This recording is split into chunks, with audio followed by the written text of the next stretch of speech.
ধন্যবাদ মাননীয় আইনমন্ত্রী আমার ভুলটা ধরিয়ে দেওয়ার জন্য। আমি এখন মাননীয় আইন বিচার ও সংসদ বিষয়ক মন্ত্রী জনাব মোহাম্মদ আসাদুজ্জামানকে সুপ্রিম কোর্ট সচিবালয় রহিতকরণ বিল 2026 উত্থাপনের অনুমতি প্রার্থনার জন্য আহ্বান জানাচ্ছি। মাননীয় স্পিকার, একটা স্কিপ করে গেছি আমরা এই বিলটি পাশ করার জন্য যে উত্থাপন করব সেটা। আমি দুঃখিত, এটা আসলে 2 পৃষ্ঠাই লেখা, নর্মালি লেখা থাকে 1 পৃষ্ঠার পরে আরেক পৃষ্ঠা, এটা আমারই ভুল হয়েছে, আমি স্কিপ করে গিয়েছি। মাননীয় আইনমন্ত্রী আইন বিচার ও সংসদ বিষয়ক মন্ত্রী জনাব আসাদুজ্জামান, আপনি বিলটি পাশ করার প্রস্তাব উত্থাপন করতে পারেন। মাননীয় স্পিকার, আপনাকে ধন্যবাদ।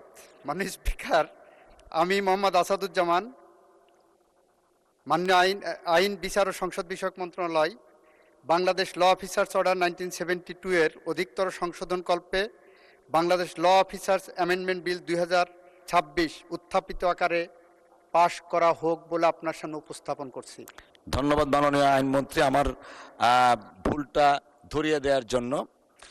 সংসদের সামনে প্রশ্ন হচ্ছে, সংসদে উত্থাপিত আকারে বাংলাদেশ ল অফিসার্স অ্যামেন্ডমেন্ট বিল 2026 পাশ করা হোক।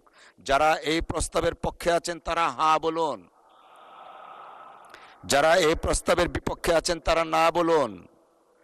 আমার মনে হয় আবারও সর্বসম্মতিক্রমে হ্যাঁ জয়যুক্ত হয়েছে, হ্যাঁ জয়যুক্ত হয়েছে, হ্যাঁ জয়যুক্ত হয়েছে।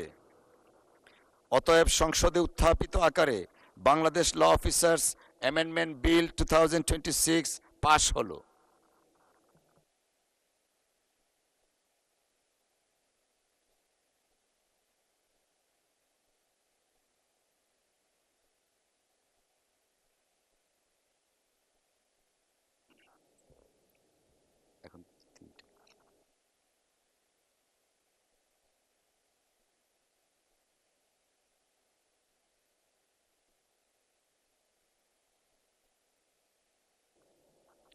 মাননীয় সদস্যবর্গ, আমি এখন মাননীয় আইন বিচার ও সংসদ বিষয়ক মন্ত্রী জনাব মোহাম্মদ আসাদুজ্জামানকে সুপ্রিম কোর্ট সচিবালয় রহিতকরণ বিল 2026 উত্থাপনের অনুমতি প্রার্থনার জন্য আহ্বান জানাচ্ছি। মাননীয় স্পিকার, আপনাকে ধন্যবাদ। মাননীয় স্পিকার, বিশেষ কমিটিতে এই বিলটিও নোট অফ ডিসেন্ট আকারে আছে, সেই কারণে এই বিলটি আমি আজকে উত্থাপন করব এবং সবার শেষে এই বিল দুইগুলো আলোচনা করার জন্য আমি প্রস্তাব রাখছি। মাননীয় স্পিকার, আমি মোহাম্মদ আসাদুজ্জামান মন্ত্রী আইন বিচার ও সংসদ বিষয়ক মন্ত্রণালয় সুপ্রিম কোর্ট সচিবালয় অধ্যাদেশ 2025 ও সুপ্রিম কোর্ট সচিবালয় সংশোধন অধ্যাদেশ 2026 রহিতকরণ কল্পে আনিত একটি বিল সুপ্রিম কোর্ট সচিবালয় রহিতকরণ বিল 2026 উত্থাপনের জন্য অনুমতি প্রার্থনা করছি। ধন্যবাদ মাননীয় মন্ত্রী, আপনি বিলটি উত্থাপন করুন। মাননীয় স্পিকার, আপনাকে ধন্যবাদ।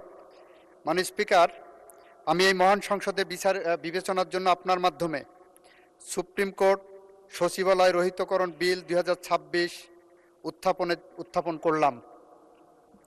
ধন্যবাদ মাননীয় মন্ত্রী, সুপ্রিম কোর্ট সচিবালয় রহিতকরণ বিল 2026 সংসদে উত্থাপিত হলো। মাননীয় সদস্যবর্গ, আমি এখন মাননীয় আইন বিচার ও সংসদ বিষয়ক মন্ত্রী জনাব মোহাম্মদ আসাদুজ্জামানকে জাতীয় মানবাধিকার কমিশন রহিতকরণ ও পুনঃপ্রচলন বিল 2026 উত্থাপনের অনুমতি প্রার্থনার আহ্বান জানাচ্ছি। মাননীয় স্পিকার, আপনাকে ধন্যবাদ। মাননীয় স্পিকার, এই বিলটির উপরেও নোট অফ ডিসেন্ট আছে বিশেষ কমিটি থেকে, এই কারণে আমি উত্থাপনের পরে বিলটি যাতে সব শেষ দিনে আলোচনার জন্য উপস্থাপন করা হয় সেই কারণে আপনার কাছে বিশেষ নিবেদন জানাচ্ছি। মাননীয় স্পিকার, আমি মোহাম্মদ আসাদুজ্জামান মন্ত্রী আইন বিচার ও সংসদ বিষয়ক মন্ত্রণালয় জাতীয় মানবাধিকার কমিশন আইন 2009 পুনঃপ্রচলন করিবার উদ্দেশ্যে আনিত একটি বিল জাতীয় মানবাধিকার কমিশন রহিতকরণ ও পুনঃপ্রচলন বিল 2026 উত্থাপনের জন্য অনুমতি প্রার্থনা করছি। ধন্যবাদ মাননীয় মন্ত্রী, আপনি বিলটি উত্থাপন করুন। মাননীয় স্পিকার, আপনাকে ধন্যবাদ। মাননীয় স্পিকার, আপনার মাধ্যমে আমি জাতীয় মানবাধিকার কমিশন রহিতকরণ ও পুনঃপ্রচলন বিল 2026 এই মহান জাতীয় সংসদে উত্থাপন করলাম। ধন্যবাদ মাননীয় মন্ত্রী, জাতীয় মানবাধিকার কমিশন রহিতকরণ ও পুনঃপ্রচলন বিল 2026 সংসদে উত্থাপিত হলো।